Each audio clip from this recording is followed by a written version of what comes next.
እኔ ግን የማሸጉ ይሻላል ብዬ ነው። እንዴት ትላለህ? ደሬ እኔ ማለት የአንተ የመጀመሪያ ነህ እኔ ሳስመጣ ማለት ነው። ሰብአዊነትን ያማከለ የህዝብ አገልጋይነት በተግባር ሲገለጽ ይህንን ይመስላል። ይህንን ቪዲዮ ሼር፣ ዲዩት፣ ሪፖስት በማድረግ ሁላችሁም የዜግነት ግዴታችሁን ታወጡ። እዚህ ጋር በፎቶ ላይ የምትመለከቷት ዲጄ ሊ ትባላለች። የምትኖረው በዱባይ ነው። ይሄንን በፎቶ የምትመለከቱት ወንድማችን ደረጀን ከኢትዮጵያ በሴኩሪቲነት አስቀጥራለሁ እንደመጣ ትቀጠራለህ ስራው እጄ ላይ አለ ብላ አሳምናው 250,000 የሌባ አይነ ደረቅ መልሶ ልብ አድርቅ ይላል ያገረ ሰው ሲተርት ማለት ነው። ግን እቺ እንደውች የወንድ ምን ልበላት? እቺ ሴት ናት ወይስ ወንድ ናት አትለይም ማለት ነው። እንዴ ሰባዊነት አይሰማሽም? ቢያንስ ሴት ሆነሽ እንዴት እናት ሆነሽ እርግጠኛ ነኝ ትልቅ ሰው ነሽ። እንዴት በወንድሞች ደም ትነግጃለሽ? ዲጄ ሊ ተብያው ደንቆሮ ማለት ነው። ደሞ እኮ አክቷ ምናምኗ ደሞ ንቀቷ መታት መልስም እንዴ ማለት እኔ እንጃ። እኔ ልጁ በጣም ነው ያሳዘነኝ ወላሂ።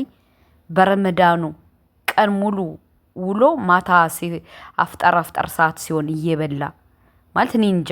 ከምር በጣም የሚከብድ ጊዜ ነው። አሬ ዱባይ ደላላዮች እንዴው አፈርደቼ ብሉ እንዴ! ምንድነው? ያንም ተነስቶ ደላላ ያለ እኔ በጣም ነው የምትገርሙኝ። በቃ ዱባይማ እንዲያው የሆነ ጅን የተነፈሰባቸው አለ። ሁሉ ጊዜ አዲስ አይዲያ አይጠፋም። ግን ሰው ሆነሽ እንዴት አስጨከነሽ? እንዴት ሰው ሆነሽ እንደዚህ በዚህ ልክ ልጨከኝ ቻልሽ? ማለት እኔ እንጃ። እኔ ግራ ገባኝ። ደሞ እኮ እንዴት እንደሚያረጋት አላህን አትፈሪ? እንዴው ፈጣሪን አትፈሪ? አፈር ቢያቦ ከፍሎ ካመጣችሁ በኋላም ስራውንም አላስገባችሁም፣ አየር ላይ ጣለችው። ስራው የለም። ከኢትዮጵያ ከቤተሰቦች 1000 ድርሃም በኢትዮጵያ 40,000 ብር አስመጣና የደላላ ተከፍልና ስራ ትገባለህ ብላ ተወችው። ወንድማችን ተራበ፣ ተጠማ፣ የትራንስፖርት አጣ፣ ጎዳና ላይ ወደቀ በሰው ሀገር እና ትናንትና እኔ ቤት መጥቶ አዝኖ በጣም ችግሩን ነገረን። ራበኝ አለን። ኢማጂን በሰው ሀገር ምግብ ራሱ መስጊድ ተሰልፎ ነበር ምግብ ሲበላ የነበረው። እሱንም ረመዳን ስለሆነ ረመዳን ባይሆን መስጊድ ውስጥ ምግብ አይሰጥም። እና ነግሮኝ ላገዛችሁ በሙሉ እጅግ በጣም አድርጌ ያመሰግናለሁ። አዶት $100፣ አንድ አማራ €100፣ ሰክሰስ $100፣ ኤልሳቤት $100፣ የምስራች $100፣ ኢትዮጵያን ሬስቶራንት $100 አግዘውታል። እና ሳራ አልሐበሻ ደግሞ ስራ ልታስገባውና ስራም ካልተገኘ በሷ ወገኖች አሰባስባ ኢቃማ መኖሪያ ፍቃድ እንደምታሰራለት ቃል ገብታልናለች። ሳርዬ ደግሞ ቃሏን አክባሪና ታደርገዋለች። ሃኒ ፋሽን አስቤዛ ታደርግለታለች። መሲ ብሪጅስቶን ልብሶች ገዛዝቼ በድራይቨር ወስድለታለሁ ብላለች። ወስዳዋለችም እሷ ጋር ዛሬ ፎቶ ልካልኛለች ዋትስአፕ ላይ። ኤምኬ ደግሞ ቤት አፈላልግለታለሁ ብሏል። እጅግ በጣም አድርጌ ያመሰግናለሁ ውዶቼ። ሁላችሁንም ተባረኩ። ወንድማችን አይዞክ፣ ስራም ይገኝልሃል፣ እንባክ ይታበሳል። እናንተም ህገ ወጥ ደላሎች ብሩን ብቻ እያያችሁ ዝም ብላችሁ እያመጣችሁ ወገናችሁን በሰው ሀገር ሜዳ ላይ የምትበትኑ ስንት ሰው እያበደ ነው። ስንት ሰው ተመልከቱ እስኪ። አረ ይብቃችሁ ፕሊዝ። እኛም አንድ ላይ ተባብረን ህገ ወጥ ደላሎችን እንከላከል እባካችሁ። ቴንክ ዩ ድረስልን። እንዴት ናችሁ? ያለነው ዱባይ ተራ ነው። እንኳን ደህና መጣችሁ።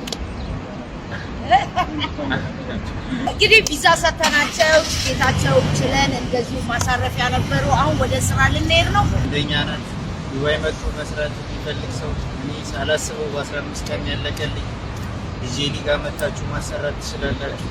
ቶሎ ያልከላችኋል። ፋስት ሰርቪስ አማርዬ ቴንክ ዩ ናት። እናመሰግናለን። ኑሩን እያገረን 11 ሴቶች ብሬን በሉኝ። እሳይ ብናገኛቸው ፎሎ እናረጋቸዋለን፣ እናመሰግናቸዋለን። ምን ልትሆን እኔ አንድ ሴት ብትበላክ ለአንተ ነው የምቆመው። እንደ አህመድ ለአህመድ እንደ ቆሜ እንደዚህ ግማሽ ብሩ እንዳስመለስኩለት። ያው የአህመድ የመጀመሪያ ዙር ክፍያ 2500 ሪያል አስገብታ ደረሰ ይልካለች። አንድ ሴት ብትበላክ ኖሮ ትዳር ብለክ ነው ፍቅር ብለክ ነው ብዬ እረዳክ ነበር። 11 ሴት በላች። እሳይ እንኳን በሉክ ደግ አረጉ። አየህ ስትስገበገብ የቆጡን አወርድ ብላይ ብብቷን ጣለች። አንተ ምን ፈልገህ ነው ከ11 ሴት? ወይኔ ሲያምር ሱሱዬ በኢትዮጵያ 1 ሚሊዮን 25,000 ብር በኢትዮጵያ 1.25 ብር ነው። ተይቅርብን ነው ሰማችሁት? ማሻአላ የ1 ሚሊዮን ብር ወርቅ አስገዛች። ገዛ እዚህ መጥቶ ለማየት ያቅተዋል ብለሽ ነው እንዴ? 25,000 ድርሃም የ1 ሚሊዮን ምናምን ብር ወርቅ የገዛ ከአሜሪካ ዱባይ ትኬት ቆርጦ መምጣት ነው። ምንም አያቅተው። ምን ያቅተዋል? በይ እንግዲህ ሲናፍቅሽ አመመኝ እያልሽ ወዲያው በጥሪው እንዲመጣ ስትፈልጊ ሲናፍቅሽ አመመኝ በይ። ማንም አያውቀውም። በነገራ ሀቡ ግን ታውቂዋለሽ። ኧረ ዝም በይ። ያ ቆንጆ ነው እንዴ? ከዚህ በፊት ፎቶን ይላክሽልኝ? ኖ እሱ የልጅ አባት እኮ ነው እሱ። ኦኬ እሱ ለካ የልጅ አባት። እና ማን ነው? እኔ የማውቀው በቃ በውስጥ ተነግሪያለሽ። አይዞሽ፣ እኔ ሚስጥር አላባክርም በፍጹም። እስኪ እኔ እንዳትናገሪ ተብዬ የተናገርኩት ሰው ካለ ይምጣና ይናገር። እኔ አንድ ነገር እንዳትናገሪ ተብዬ ተነግሮኝ የተናገርኩት ነገር ካለ እስኪ ተናገሩ። እስቲ እኔ በሉ የተናገርኩት። ጀሚኒ አይደለችም ሀቡ፣ ጀሚኒ አይደለችም። ለጀሚኒዎች ብቻ እንዳትነግሪ። ኖ እኔ ስጀምር ጅንኑ ብዬ ያወጣውለት ሀቡ ጅንኑ ስሙን እንዳያውቁት ነው አይደል? አዎ እንዴ ካወቁት ሀቡ እንጂ እናቴ ፈልፍለው ነው የሚያወጡት። ይኸውልሽ እኔ ምን ብያለሁ? እኔ ምን አልኩኝ? ከዚህ በፊት የዱባይ ደላሎች እንግዲህ ከኢትዮጵያ ሰዎችን እናመጣለን በማለት ማጭበርበራቸውን እንደቀጠሉ ነው። ከአጭበርባሪዎቹ አንዷ ዛሬ ዲጄሊ ነች። ዲጄሊ ከኢትዮጵያ 250,000 ብር ከፍሎ የመጣ ወንድማችንን ዱባይ ድረስ አምታ መንገድ ላይ ጥለዋለች። ይህ ልጅ 250,000 ብር የኢትዮጵያ 250,000 ብር ከፍሎ በሴኩሪቲ ጋርድ ወይም ደግሞ በጠባቂነት ስራ አስይዝሃለሁ ብላ ዱባይ ድረስ አምታው የሴኩሪቲውን ስራ አላገኘውልም፣ 1000 ድርሃም ክፈልና ሌላ ቦታ በደላላ ስራ ፈልግ ብላ መንገድ ላይ ጥለዋለች። ስለዚህ የዱባይ ደላሎች ማጭበርበራቸውን እየቀጠሉ እንደሆነ ቀን በቀን እያየን ያለ። እናንተም ከዛ ወደዚህ ለመምጣት ያሰባችሁ ሰዎች ተጠንቀቁ። ከዛ ብዙ መስዋዕትነት ከፍላችሁ አግኝታችሁ ከፍላችሁ የመጣችሁት ብር እዚህ ስትመጡ ብዙ ዋጋ ያስከፍላችኋል። ወይ ከብራችሁ አትሆኑም፣ ወይ ከስራው ሳትሆኑ መንገድ ላይ ተጥላችሁ መጨረሻችሁ እርዳታ ትጠይቃላችሁ ማለት ነው።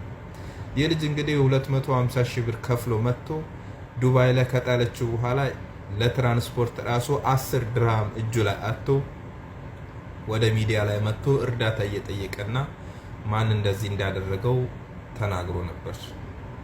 ስለዚህ እናንተም ከመምጣታችሁ በፊት ተጠንቀቁ። እናም የምትመጡበትን መንገድ እወቁ። ትክክለኛውን መንገድ አጣሩና ኑ። ሳታውቁ ወደ ዱባይ እንዳትመጡ ብዬ ሁሌም እናገራለሁ። ስለዚህ አሁንም ለበለጠ መረጃና ያለውን ነገር ለማወቅ ሼር፣ ኮፒ ሊንክ በማድረግ እንዲሁም ፎሎ እያደረጋችሁ ቤተሰቦቻችን እንድትሆኑ እንጋብዛለን። ማሰላማ